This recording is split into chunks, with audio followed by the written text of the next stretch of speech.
Hello everyone, Toby Burrell here with you along with Mark Sell, Superintendent of Swain County Schools.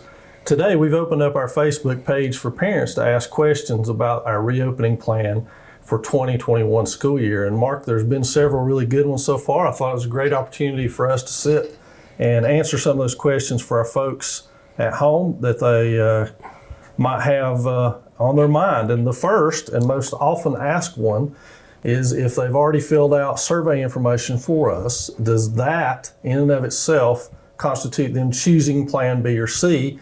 If not, then what do they need to do to make that happen?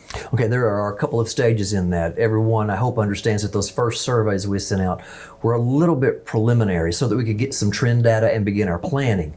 We didn't know exactly what our numbers were going to be as far as Plan B and Plan C were concerned.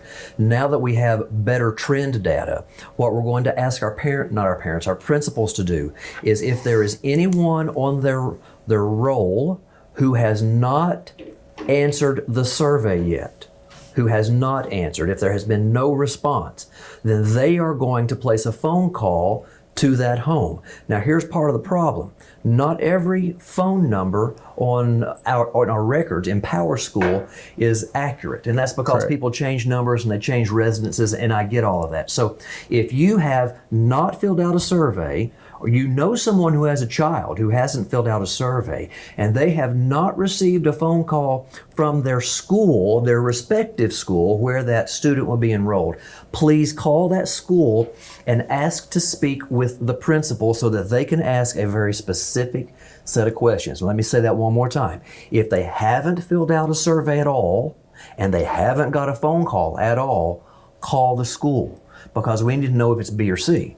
Now, what I've also asked our principals to do is to begin confirming with those parents who selected Plan C, which would be remote learning, for their student, to have a second conversation of some sort.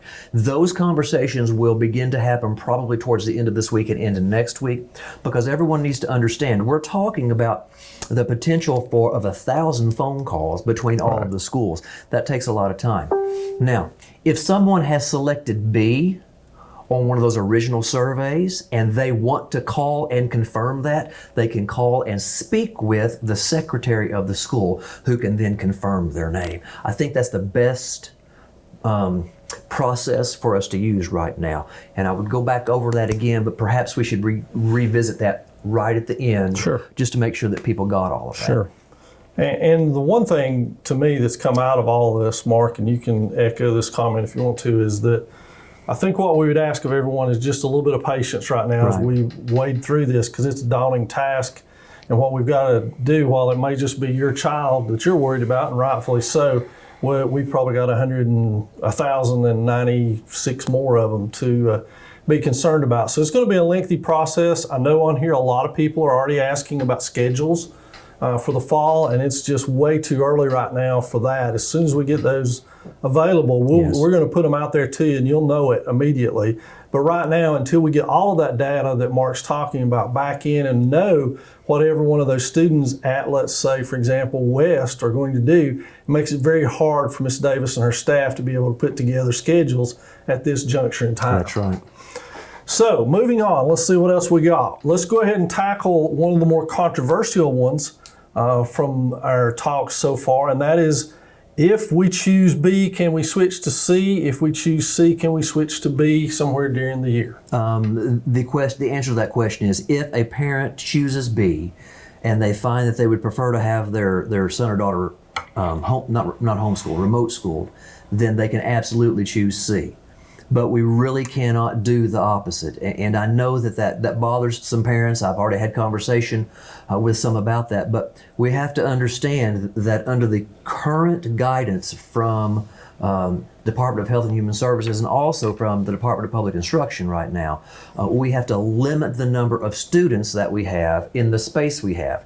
Originally, we could consider the total area of the school. They've backed that off now, and they've said, no, it's got to be 6 feet of social distancing, and that's a critical number. And so we've looked at our rooms and we've determined that in some of our smaller rooms, having 10 in the room is going to be pushing. I looked at a room today that could handle 15. Right. And so when we get all of our names for B, We will assign them to classrooms, and then we really don't have any room to play with after that. So choosing to come from Plan C to Plan B just can't happen. We just physically cannot make that happen. And Toby, the other piece of that we have to consider is also busing. Yeah, I was going to follow up with that one. It wasn't asked on our plan here, but it is nonetheless a huge factor in determining the A-B portion of people who choose Plan B. Right. And maybe you could go a little in depth into how that works. Well, whenever a person chooses Plan B, the next thing that we look at is what their physical address is, coupled with whether or not there are any brothers or sisters in that home. Correct. Or not even just brothers or sisters, any other students living in that home. And then we have to see how many we can get on a bus. We normally have buses that run anywhere, and correct me if I'm wrong on this, I'm thinking 18 to 22 seats. Correct. Isn't that correct? And normally we could probably put 50 kids on a bus that has 18 seats as long as they were small. Right. And I know that that's not always true, but we can't do that now because we are bound by regulations from the same group. Correct. That says we can only have one student per seat. Well, that means that we can have 18 students on a bus or 22 on a bus. So we have to make sure that we stay within those boundaries again. The nice thing is, if there is a nice thing about approaching this from the direction that we are, all of the students that are on Plan C will not be needing bus transportation. So that it helps give us a little bit more freedom. But what we're finding, Toby, is that on some routes, there are still so many students that sometimes we're going to be pushed to get them all on a school bus. Yeah, and again, as you intimated in your earlier answer, the earlier we know that kind of information, the better it helps us be able to plan that and be able to get everything right. I think it's worth saying to everybody right here, Mark, that one of the things about this Plan B business is there were 7 options presented by the state. Yes. That we could have chose any one of those 7 from and been done. We just said we're doing that first one and that's it. But we've taken great pains over the last 2 weeks to try to figure out what the best possible fit is for not only our students but our community as a whole. Yes, and we have to consider our staff also. Correct. Because just as concerned as parents are about their children being in this particular season, our staff are concerned also, because they have families that have some of the same health limitations in the home, either from mothers and fathers of their own or from children who may have health issues. Right. They're concerned about the potential of contracting the virus as well. And so as we think about all of these pieces, and Mr. Tommy Dills has explained it very well. It's like having a multi-part math equation with 2 or 3 or 4 variables that are always changing. Right. And so it gets pretty difficult. Well, let's dive back into our questions and see what we've got here. This one comes from Heather Simon Sneed off of Facebook. If we decide to go with Plan C, she says, will my child receive a computer for classwork? Their child is in the 2nd grade. Absolutely, Heather, and that's a great question. By the way, Heather was one of my students from a while back, not too long ago. But the answer to your question, Heather, is absolutely. If a student chooses Plan C, they will receive some type of a digital device. Now, we're using 2 different types at this point. Anybody from 2nd grade up will get a Chromebook. And anyone in kindergarten or 1st grade will have an iPad that will be available. And we're in the process right now of finding protective devices for those as well. And as a follow-up to that, one of the other main factors that we've heard on Facebook that parents and folks commenting alike are very concerned about is, and I know we are as well, the lack of internet connectivity here in Swain County. And that's one of the reasons, Toby, that I am so concerned about us trying with everything we can to get on Plan B. Because at least if we're on Plan B, we know that those students that are in the classroom will have internet that is pretty strong comparatively to other school systems. However, if someone selects Plan C, we will do everything that we can to point people in the direction where they can get good signal. We're even working with some people in town and in other places. As a matter of fact, we had another church today. Victory Baptist Church has offered space so that students can go there and have free internet access. So we're trying. But what I can't do is promise that we have the ability to get connectivity, signal to every single home, because it just doesn't exist in some places. It's not possible, for one, and we've tried every venue over the years we know how to try to get that to happen for Swain County, and it's not just Swain County, it's most all of Western North Carolina, and I might add a good portion of rural East Carolina as well. That's right. So it's a state problem, it's not just a Swain County problem, but I would encourage people also to maybe send an email or letter to their congressman. Maybe that can help out a little bit in terms of funding. I think that'd be great. And if you wanted to send it to Joe Sam Queen, who I know is in favor of that, he's our local representative. If you want to send it to Jim Davis, who is our current senator in Raleigh, he may could help. But also sending it to Washington, to some of those names as well. And right now, all of those names, I would have said Mark Melrose, but that's changed now, and I'm not sure who's in his.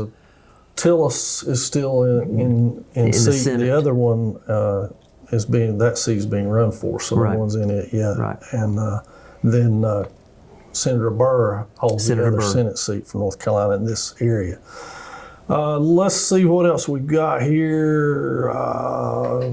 They ask if they choose B or C if they need to contact the school. I think we covered that one. Yes. But it will help the process out some if they go ahead and contact the school in some way, shape, or form, but just be patient when those schools are working through a lot. I said today on the answers here, people don't realize what the high schools had to deal with over the last couple of weeks. They had no power there for a couple of days last week, and then they've been without water for a month. The entire month of June, they were without water. So that staff has been in and out, sometimes working from home to be able to get their stuff. So if they're not answering there, just keep trying. Somebody will get to you eventually. And Toby, I don't mean to interrupt, but another really strong way to communicate with people is through email. Yeah. And all of our email in Swain County kind of work the same way. And you can always look on their web pages and find out what their email address is, and that way they have a running record of what's being sent in. Now, here's a good question from Monique Lambert, Mark, and I know we don't have a good answer for it, but it still needs to be put out there. She says, do you guys know around when we will know what 2 days our children will be going? We're working as hard and as fast, Monique, on that as we possibly can. As soon as we can get a majority of the names to us about who's going to be in Plan B, and then we can attach them to someone else. Perhaps if they're living in the same household, we will begin to select days A and B. And I promise you that there is not a preference between the two as far as we're concerned. We're just going to try to balance them out. The biggest issue is going to be how do we balance out our school bus transportation. So Monique, we'll as soon as we possibly can. I would love to be able to say by August 1st or by August 10th, but at this point, I'm afraid to put a deadline on it. Just be patient with us again. This is a difficult process. We're working as fast as we can. And I would add to that too, Mark, that again, there's a real fervent feeling around here that we want to get this right. And so if it takes a little bit longer for us to lay this thing out correctly, it's going to be worth the wait, especially in our minds, to be able to get those balanced so that the buses are able to run and we get everybody to school that wants to be a part of Plan B. Now, here's a good one from Christy. This one just came in. This is the really neat thing about doing this the way we're doing it. She asked, are there any special requirements as to what kind of mask to send their children to school with? A cloth. It really doesn't need to be a mask. And I think that it is important for us to delineate between a mask and a cloth face covering. A mask is something that you would see more in the health field, and those absolutely can be used. I would encourage parents not to lean towards, I believe it's the N95, because those are more constrictive than others, and to look at face coverings that loop around the ears. We have received 5 face coverings, cloth face coverings, for each student from the state of North Carolina, and we're going to be distributing those to the schools. But those particular face coverings are kind of one size fit all. And while they may fit a majority of our students, if you have a kindergarten student, it probably is not going to fit as comfortably as somebody else's, because you may have to twist the loops or something. So I would encourage you to purchase a face covering that is comfortable and breathes well for your son or daughter. Now, another type of face covering that we can use is the neck gaiter. And a lot of us are walking around with those on, and I have found that probably these are just about the most most comfortable, and for students who have glasses, it may be the most effective because we're finding that sometimes they fog up the glasses. At least I have that problem. So does it really matter? No. That the face is covered is the most important part. That the student is comfortable is incredibly valuable. Now, I need to tell the public that we will be enforcing by verbal command as much, and encouraging as much as we can that students wear them all the time. However, there will be appropriate breaks, right? Because we know that no one can wear a face covering like this all the time. And there's been another question that's come in on occasion, and that is, do they have to wear them at lunch? And the answer is no. Whenever you're eating or you're speaking to a group like we're doing right now, these are not required. We're also looking into the probability that whenever students are in some type of a vigorous physical activity, they won't have to wear them as well. But I want to make sure that our legal team helps us understand what vigorous physical activity means. Okay. And in addition to that too, Mark, one thing we found through Smart Start, which has kind of been our trial for the fall, is that the younger kids really like being able to decorate theirs. Yes. And own it themselves. And I would suggest to parents at home that maybe that's an option you'd like to do, is to get a solid white one, let your child decorate it, whatever the case may be. And that's always a fun activity. That's something that's really worked well in Smart Start. If they're riding a bus, if the student's riding a bus, they have to have a face covering on too. We need to make sure and add that. And we're going to crack windows to make sure that there's good ventilation. We're going to do everything we can to keep our students and our staff comfortable. Now, we need to add, though, Toby, that it's absolutely appropriate for a parent to be in contact with the school and say, my child has a physical condition that will not allow them to wear a face covering, such as asthma or something like that. And it's very, very helpful if we can have a doctor's notification concerning that, or if there is some type of another issue that they're dealing with that makes them feel claustrophobic or something. If they'll have that conversation with the administration at the school, then we can have some type of a plan developed. It is always best, though, to have some type of documentation that goes along with it. Right, just for protection's sake of yours, as much as anything. While we're on this topic, let's go ahead and chase this rabbit hole down just a little bit for the public to know. Wasn't asked in Facebook, but it will be at some point as soon as people are able to think about it, especially in light of the fact that we put our entire plan on Facebook today. Yes. So they can see the cleaning mechanisms and everything we use. And it's worth mentioning that we're not using a Clorox-based agent. We're using something called QT3. You want to expand on that? In the classrooms, in the buses, and other places, we're using QT3, which is a product that is provided by the same company, I believe it's Hilliard, that provides the soap and also hand sanitizer stations that we're using across the schools. And the reason that we're using QT3 is it has a very rapid kill time for this particular virus, as well as several other viruses. If people want to go online and look up QT3 from Hilliard, you'll see a list. There's a link on in our plan on Facebook that's right, too. There is. And I would encourage people to look at that. There's another reason that we're not using Clorox in every place, and that is anybody who's done any cleaning knows that if you mix a bleach solution with an ammonia solution, you end up with a gas that is really kind of dangerous. And some of the other products that we're using may have some kind of an ammonia base to them. So we're keeping the Clorox away from those areas. The only place we might be using Clorox is on our playground. Because every time that a class gets done with using the playground equipment, the teacher goes over and sprays the playground equipment off with that. But mostly we are using QT3 by Hilliard. Couple other points on that again haven't come out just yet, but we will have hand sanitizer in bunches. Yes. Everywhere the child turns around at school, there should be hand sanitizer, to be honest with you. They're going to get some when they get on the bus. They're going to have some in their classroom. They'll have some at the entrance to the school.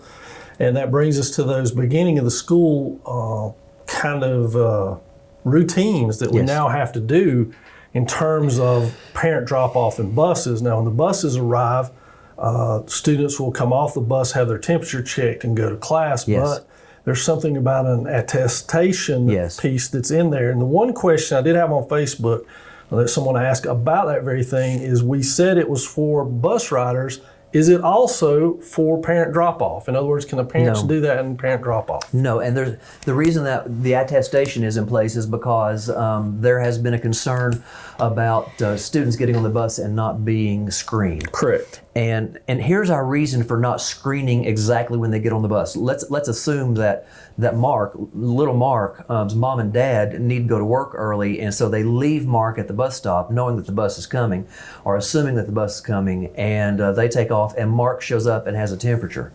And that can happen. Yeah. So what's the bus driver going to do?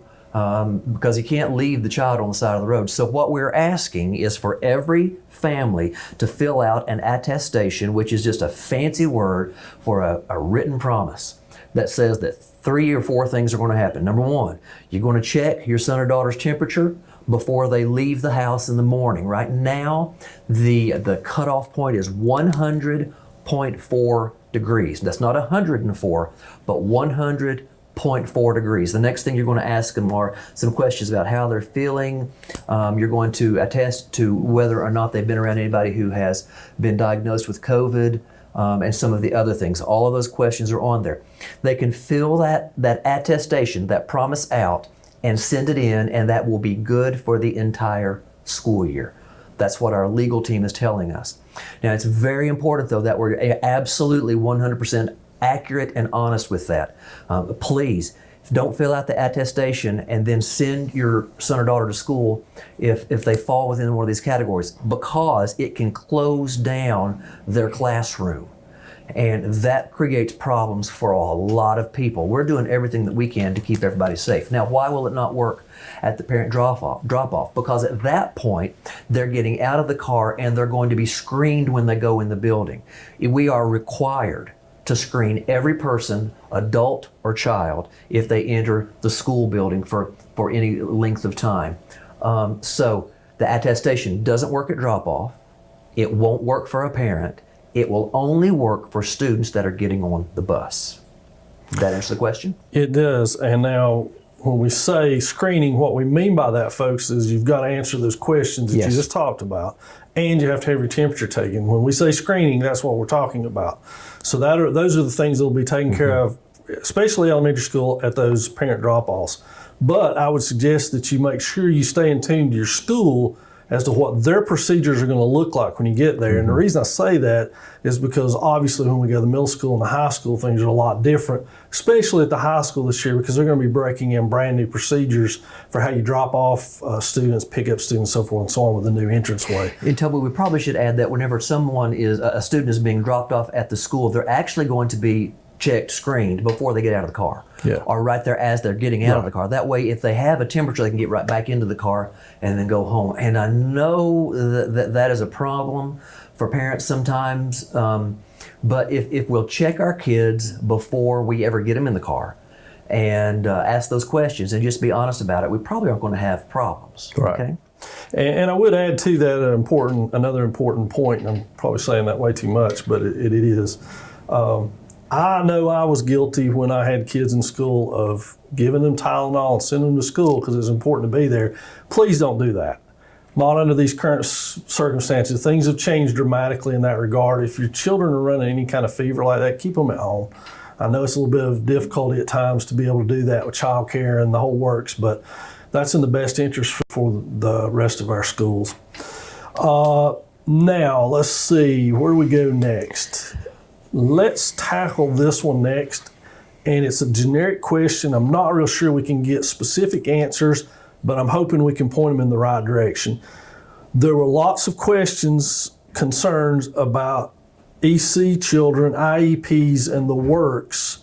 How will that be handled and so forth? And I know Dr. Sutton and his team have been working really hard on clarifying all that. As a matter of fact, I think they've got people coming in next week to begin work on some of that. Do you want to address where we stand with those? His team, all of the EC teachers will be looking at the IEP, the individual education program for every single EC student, and they have a series of papers that they have to fill out that are supplemental to that IEP, and they have to do with COVID accommodations themselves. And there are over 200 different IEPs that are going to have to be Yeah. looked at, and probably more than that. And so the student's EC teacher at one of the schools will likely be in contact with those families. I want to be really cautious about what I say about that, because Dr. Sutton really handles that most of the time, and it might be a good idea if the next time we have a question and answer session, if we can have Dr. Sutton Yeah. here himself, that way he can answer those. But let me suffice by saying this: every student will be looked at individually. There will be an additional level of paperwork to protect that student that will be filled out, and we will make sure that we're meeting those accommodations for that child. Right. Yeah, I thought maybe the next time that we did this or somewhere down the road, we could talk to Dr. Sutton and let him address some of those things in person. Now, let's get to some of the more easy questions to answer, if you will. The first one deals with after-school program. Will there be an after-school program this fall? And the answer to that question is not right now, and probably not until the state of emergency is over. Now, I can't make that an absolute that it will last that long, but right now what I want for the school system to be concerned about is making sure that we have all of our procedures in place, that all of our students are placed correctly, that we're providing a level of after school, it could be considered after school, for the students who are choosing Plan C. And so that way we can use some of that funding to put people in place there, Right. even in the evening hours. So that's the greatest extent that we're going to look at after school. The traditional after school is not going to exist for a while Right. until we can get all of these other pieces taken care of. If we get back to Plan A in a reasonable amount of time, I think that we could look at that as part of that. Yeah, and I think that's an important point for everyone to keep in mind at home, is that if this situation changes for the better and we go to Plan A or the state of emergency is lifted, things are going to change drastically and come a lot closer to getting back to what you're used to and what we're used to than what it's going to be when we open in August. I think this next one I can take for you if you want me to, but the question is a good one. It comes from Jesse Loftus Camacho, and they ask, when will a decision be made on fall sports? And my answer to her on Facebook was that currently Swain is following the lead of the North Carolina High School Athletic Association and following their guidance. In the spring, the North Carolina High School Athletic Association waited to the last possible minute to cancel anything, keeping as many options available to allow kids to play as was possible. I suspect they will do the same thing with fall. I think that's probably true, and there's a questionnaire that's coming out to athletic directors and also to superintendents about, can we get into the next level of athletic participation, and I don't know that everyone has seen that survey yet, so I don't know the results. I've been very pleased with the High School Athletic Association and how they have worked along with the school system and with DPI to make sure that our students are protected, and I'm certain they'll continue to do that. I agree with you. Even as a coach who lost his sport in the spring, Right. I applaud the fact that they waited as long as they possibly could before giving up on the hope of a kid being able to have their season. And I know there's a lot of theories floating around out there. If you get on Twitter and follow some of the people that I follow on there, they've already got the season started and halfway played. And just keep listening to what the High School Yes. Athletic Association says. That's what we're going to follow. They're not saying anything right now because they're waiting. So if somebody's out there saying there's not going to be a fall sports season or such and such cancel theirs, it's probably all just rumors that people are stirring up. There's some folks on the East Coast who are trying to stir things up just a little bit, Mark, to get a little bit more followers on their Twitter account, and people will tune in. And they've already said that the East Coast Coaches Association has decided they're going to flip fall sports into the spring and they're going to play football in March. But that's not the case at all. So don't listen to any of that stuff. What they're saying, they're just grabbing a little piece and taking off and running with it. Just if you want to know the information, stick to the North Carolina High School Athletic Association and what they're saying. And Coach Blankenship, I'm sure, will be happy to come on here at any time. He's another good one we can get on here to explain some of that. Absolutely. And put people's feelings at bay, maybe. So the after-school programs are going to be limited, which makes busing even more difficult because there's more people on the bus in the afternoon than in the morning. So again, that makes those survey questions even more important to know what everybody's thinking there.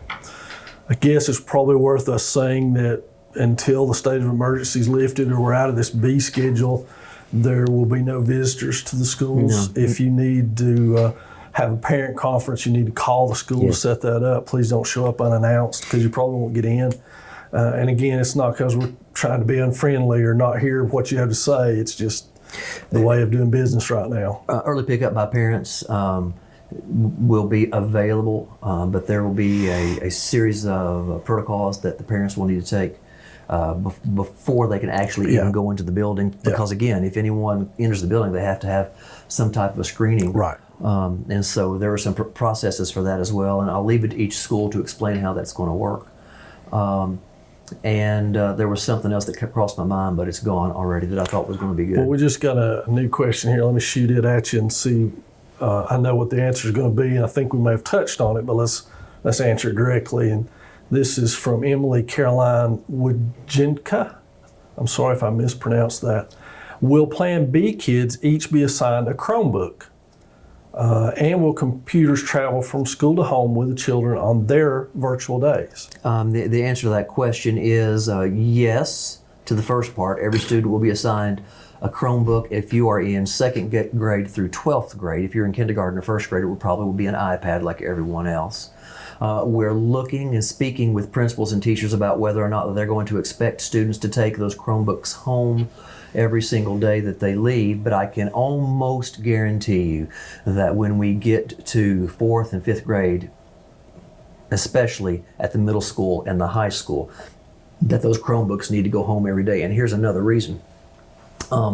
It's very possible that we could go home this evening and the governor could say, we're going to Plan C tomorrow, and students may not have their computers, and it's going to be incredibly valuable for them to do that. So what we're working on now is making sure that we have the avenue to get those home and get them home safely. Yep. And I think it's worth, again, saying to everyone out there that this situation is very fluid. Yes. We've seen changes almost daily. After we've made plans, have them change the next day. So there's still a lot of this that's out of our hands. We don't have a say in it. And while you may argue that, well, you chose Plan B, that's true, but it'd been nice if Plan A had been an option, but it was not an option. We could not choose it. So, well, that's what I mean by that. There's a lot of times that we either get no choice or limited choice in what we're able to do. I hope you keep that in mind as we move forward, and we enjoy the fact that we're able to form a partnership with you as our community in being able to structure this so that it's what's best for our students, our parents, and our community as a whole. And before we close out today, let's go back and revisit. If someone has filled out a survey already, if they placed Plan C, they will be contacted to confirm that. If they haven't filled out a survey, they need to make sure that they contact the school if the school doesn't contact them. We're in the process of doing that. I can tell you that at West right now, Vicki Davis has worked through the 5th, the 4th, and I believe the 3rd grade was finished today. And Evan Clapsaddle said East was the opposite of that. They've got everything but the 4th and 5th grade at East. So they're working from two different directions. Yeah. So if you have not filled out a survey and you haven't been contacted, let's put it this way. If you have not been contacted at least by Thursday of this week, pick up the phone and call and ask to speak to the principal. If you filled out B and you want to confirm that ahead of time, go ahead and call or drop an email to them. Email might be easier, to be honest, to get through there.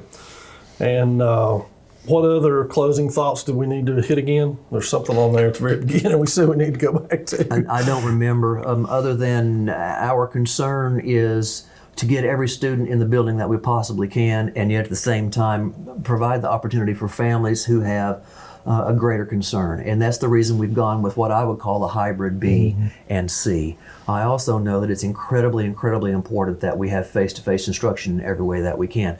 But the truth of the matter, Toby, is even if we have face-to-face instruction in the classroom, we'll try to have that also with our Plan C, but it's going to be more difficult because we're limited in our staff numbers. Right. We're trying. We're putting that together the best package that we possibly can. It's going to be really important that we have everyone's phone numbers. So if people are not getting phone calls, if you're not getting phone calls from the school system, it may be because in our student information system your number is incorrect. So you might want to call the respective school and check that as well. Well, that's going to do it. We hope you'll continue asking us questions here on Facebook. We're going to leave that up. You can ask us whatever you like. And as you can see from what we've done today, we'll do our very best to answer it to the best of our ability and keep you guys as our community informed as we move forward with this. Thanks for joining us.